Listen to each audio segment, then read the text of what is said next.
So you've decided to go to the art museum for the day. Maybe you're visiting a museum in your hometown. Maybe you're visiting one on a trip that you've planned in the future. In either event, one of the first things you're going to want to do is to go, before you even leave your house, to the museum's website. I'm going to use the Uffizi Museum in Florence as an example to show you how you can check out a website and be successful.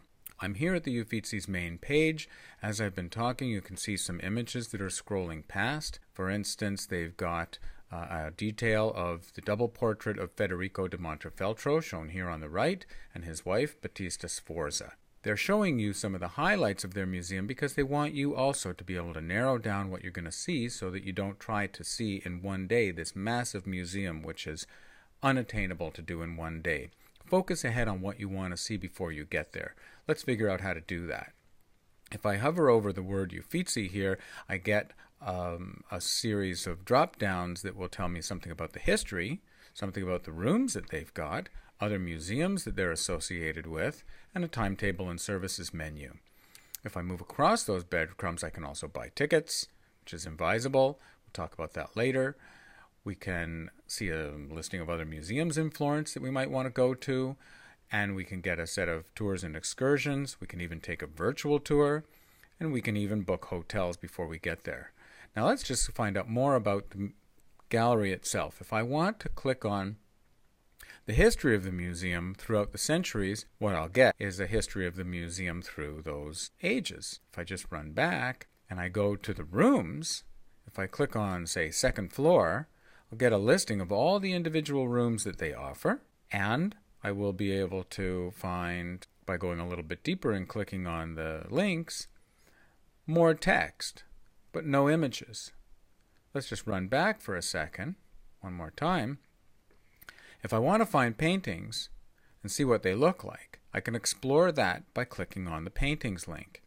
Now as I scroll through, I can see a variety of the highlights that they offer of Renaissance and Baroque paintings so that I know which room I want to view, where, for instance, I'll find the Annunciation by Leonardo da Vinci, and which rooms I want to go to. Here's a Rembrandt. Here's a Caravaggio, very famous.